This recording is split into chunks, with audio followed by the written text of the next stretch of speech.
আসসালামু আলাইকুম বন্ধুরা, কেমন আছেন সবাই?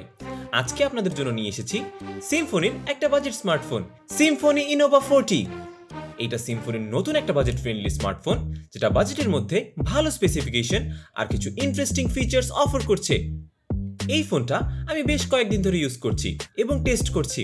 সেই টেস্টের ফলাফলগুলো সবকিছু জানিয়ে দেব এই রিভিউতে। তো চলুন দেরি না করে একেবারে শুরু থেকে শুরু করি। প্রথমেই ছোট্ট একটা আনবক্সিং দিয়ে শুরু করি। সিম্ফনি ইনোভা 40 এর বক্সটা একদম সিম্পল কালারফুল ডিজাইনের। ভেতরে আপনি পাচ্ছেন ইনোভা 40 স্মার্টফোনটি, একটা 18 ওয়াটের চার্জার, ইউএসবি কেবল, কিছু ডকুমেন্টেশনস, ব্যাক কভার, সিম ইজেক্টর পিন এবং একটি ইয়ারফোন। হ্যাঁ, আমি ঠিকই বলছি, এই ফোনটির সাথে কিন্তু আপনারা একটা ইয়ারফোন পাচ্ছেন, যেটা বলতে গেলে বিলুপ্ত প্রায়, তাও আবার এই প্রাইস রেঞ্জে। বক্স কন্টেন্ট অনেস্টলি খুবই decent, specially considering the earphone cost. আজকাল অনেক ব্র্যান্ড ইয়ারফোন দেওয়া বন্ধ করে দিয়েছে। ফোনটা হাতে নিলেই প্রথমেই যে জিনিসটা চোখে পড়ে সেটা হলো এর ডিজাইন। সিম্ফনি এখানে বেশ মডার্ন লুক দেওয়ার চেষ্টা করেছে। পেছনে মার্বেল শেপের মতো ডিজাইন করা হয়েছে, যা দেখতে খুব প্রিমিয়াম লাগে। এই ফোনটার থিকনেস হলো 9 মিলিমিটার, একটু বড় সড়ো।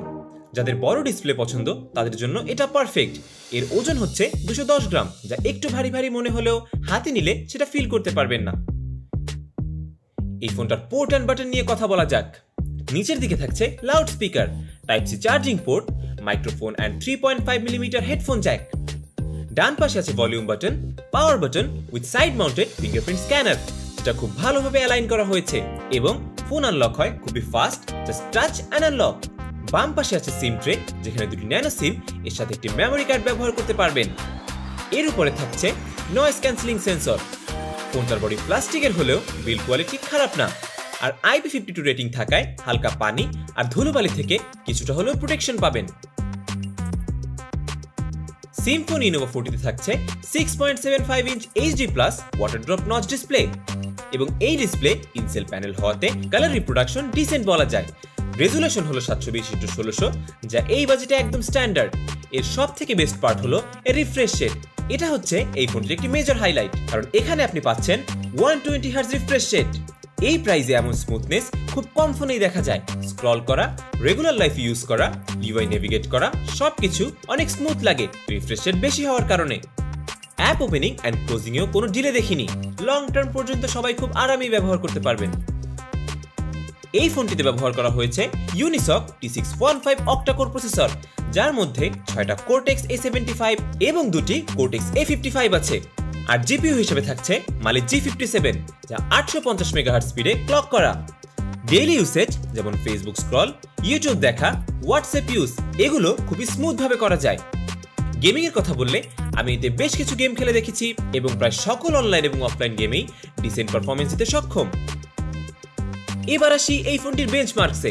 এই ফোনটিতে অ্যান্ড্রয়েড বেঞ্চমার্ক স্কোর এসেছে 3,20,267 এবং গিগ বেঞ্চে সিঙ্গেল করেছিল 440 আর মাল্টি করে 1482 স্কোর এসেছে। এই স্কোর এই বাজেট রেঞ্জে অনেক রেসপেক্টেবল।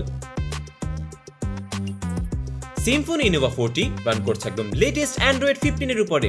এখনো অনেক ফোন অ্যান্ড্রয়েড 14 আটকে আছে, সেখানে সিম্ফনি অ্যান্ড্রয়েড 15 দিয়েছে, যা ডেফিনেটলি একটা প্লাস পয়েন্ট। UI ক্লিন এবং প্রি ইনস্টলড ব্লোড খুব কমই আছে। কিছু সিম্ফনির নিজস্ব ফিচার থাকলেও সেগুলো আপনি ডিসেবল করতে পারবেন। এবার আসি ক্যামেরার দিকে। পেছনে থাকছে triple rear camera setup, primary 50 মেগাপিক্সেলের IMX752 সেন্সর, সাথে দুটি 0.08 মেগাপিক্সেলের অক্সিলারি ক্যামেরা। 50 মেগাপিক্সেল ক্যামেরা দিয়ে ডেলাইটে ভালো ছবি আসে। HDR mode, portrait, AI enhancement সবকিছুই আছে। লো লাইটে কিছুটা নয়েজ থাকলেও নাইট মোডে মোটামুটি ভালো কাজ করে। আর সামনে থাকছে 8 মেগাপিক্সেলের ফ্রন্ট ক্যামেরা, যা সোশ্যাল মিডিয়া বা ভিডিও কলের জন্য ইউজেবল বলা যায়। Video recording max 1080p 30 fps এ হয়, ক্যাজুয়াল ভিডিওর জন্য ঠিকই আছে।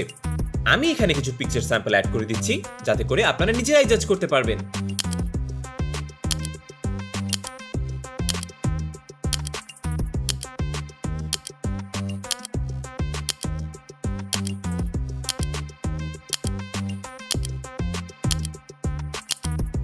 সিম্ফনি ইনোভা 40 আসছে দুইটা স্টোরেজ ভেরিয়েন্টে, 6GB RAM with 6GB expandable, আরেকটা 8GB RAM with 8GB expandable. Storage থাকছে 128GB এবং মাইক্রো SD কার্ডের মাধ্যমে 512GB পর্যন্ত এক্সটেন্ড করা পসিবল।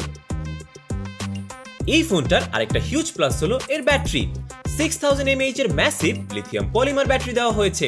এটা দিয়ে আপনি 1.5 থেকে 2 দিন আরামে চলে যেতে পারবেন। YouTube, Facebook, browsing, light gaming সব মিলিয়ে হেভি ইউসেজও একদিনে শেষ হবে না। চার্জিং টাইম মোটামুটি 18 ওয়াটের চার্জার দিয়ে ফুল চার্জ হতে লাগে প্রায় 2.5 ঘন্টা। ফাস্ট চার্জিং না থাকলেও স্ট্যান্ডার্ড ইউজারদের জন্য অ্যাকসেপ্টেবল। ইনোভা 14 এ অনেক ইন্টারেস্টিং ফিচার দেওয়া হয়েছে, যেমন dynamic island, dual view video, game mode, side app bar, smart reverse charging, IP52 water resistant. Face আনলকের পাশাপাশি ফিঙ্গারপ্রিন্ট সেন্সরও আছে, যা যথেষ্ট পরিমাণে ফাস্ট এবং অ্যাকিউরেট। আরেকটা ইম্পর্টেন্ট জিনিস হলো এর দাম। সিম্ফনি ইনোভা 14 এর 6GB RAM ভেরিয়েন্টের দাম রাখা হয়েছে মাত্র 10,999 টাকা, আর 8GB RAM ভেরিয়েন্টের দাম রাখা হয়েছে 11,699 টাকা। এই প্রাইসে অনেস্টলি এই ফোনটা অনেক ব্যালেন্সড একটা প্যাকেজ অফার করছে। সো ভার্ডিক্টটা ক্লিয়ার, যারা বাজেটের মধ্যে একটা গুড লুকিং, স্মুথ পারফরমেন্স এবং বিগ ব্যাটারি ফোন খুঁজছেন তাদের জন্য সিম্ফনি ইনোভা 14 একটা সলিড অপশন হতে পারে। অ্যান্ড্রয়েড 15, 120Hz রিফ্রেশ রেট, 50 মেগাপিক্সেলের ক্যামেরা, 6000 mAh ব্যাটারি সবকিছু কনসিডার করলে ফোনটা ডেফিনেট ভ্যালু ফর মানি। আপনাদের যদি সিম্ফনি ইনোভা 14 নিয়ে কোনো প্রশ্ন থেকে থাকে নিচে কমেন্টে অবশ্যই জানাবেন। ফোনটা নিয়ে আপনারা কি ভাবছেন সেটাও জানাতে ভুলবেন না। ভিডিওটা ভালো লেগে থাকলে অবশ্যই লাইক দিয়ে পাশে থাকুন, আর এমন ভিডিও আরো পেতে চাইলে অবশ্যই চ্যানেলটা সাবস্ক্রাইব করতে ভুলবেন না। পরবর্তী ভিডিওতে আবারও দেখা হবে, ততক্ষণ পর্যন্ত সবাই ভালো থাকুন, নিরাপদে থাকুন। আল্লাহ হাফেজ।